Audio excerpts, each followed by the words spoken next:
अभी चीनी का रेट महंगा हुआ है तो कई वायरल वीडियोस वगैरह हमारे पास एक आदमी लिंक भेजे कि एबीपी न्यूज पे दिखा रहा था कि आपने बहुत पहले बोल दिया था। 3 जून 2022 को ही जब एथेनॉल प्लांट आ रहा था तो हम बनाए थे कि चीनी का रेट बढ़ेगा, तो धीरे धीरे गन्ना शिफ्ट हो जाएगा किधर, एथेनॉल प्लांट में। और जैसे गन्ना ज्यादा एथेनॉल प्लांट में शिफ्ट होगा चीनी का प्रोडक्शन घटेगा, उसका प्राइस बढ़ जाएगा। जो आने वाले सीजन में जो गन्ना निकलेगा उसमें ज्यादातर गन्ने को एथेनॉल प्लांट में भेजा जाएगा। आप ज्यादातर को भेज देंगे, चीनी के लिए नहीं बचेगा। भारत में महामारी हो, पूरा भयानक, कम महंगाई है भारत में, चीनियों महंगा हो जाएगा।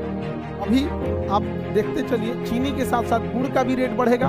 और एथेनॉल प्लांट में जब गन्ना यूज हो रहा है तो गन्ना जब यूज हो रहा है तो गन्ने के साथ साथ मक्के का भी यूज होता है। तो मक्के का यूज होने से मक्का डायरेक्ट तो उतना नहीं बढ़ेगा, लेकिन मक्के से बनने वाले ये जितने ऐसे दुकानों में ऐसे झालर मोती टाइप के कुरकुरे उरकुरे ये सब नहीं, टकाटक फटाफट ये सब जो बेचते रहते हैं so छोटे बच्चों को खाने के लिए, ये सब चीज़ों का भी रेट बढ़ेगा। लेकिन इनका रेट आपको समझ में नहीं आएगा क्योंकि इनका रेट बढ़ाया जाएगा। इकोनॉमिक्स का एक थ्योरी है श्रिंकफ्लेशन। श्रिंकफ्लेशन क्या होता है समझिए, किसी चीज का रेट नहीं बढ़ाया जाता है। श्रिंकफ्लेशन में हम लोग क्या करते हैं, बस उसकी क्वांटिटी घटा देते हैं। जैसे जो पहले बिस्किट 5 रुपए का आता था, 5 रुपए में अब उतना नहीं आएगा, फिर और कम किया जाएगा, फिर और कम किया जाएगा, फिर और कम किया जाएगा। तो इन सारी चीज़ों में बच्चे लोगों को महंगाई समझ में नहीं आएगी क्योंकि बिकेगा 10 रुपए में, लेकिन 10 रुपए में इसकी क्वांटिटी, इसकी मात्रा घटा दी जाएगी। तो जब ऐसे घटाया जाता है तो उसको श्रिंकफ्लेशन कहते हैं, और जब रेट बढ़ाया जाता है तो उसे इन्फ्लेशन कहते हैं। तो चीनी में जो हुआ है वो इन्फ्लेशन हुआ है, और इसकी चर्चा तो हम 3 जून 2022 से कह दिया था, से 4 साल पहले ही बताए थे। उस समय 4 साल पहले जब हम बोले थे ना,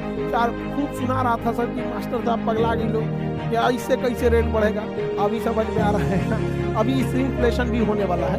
तो ये सब चीज़ें की महंगाई वगैरह जो है इसको बैलेंस करके पूरी ढंग से कराया जाएगा तो चीज़ें काफ़ी बैलेंस हो जाएंगी।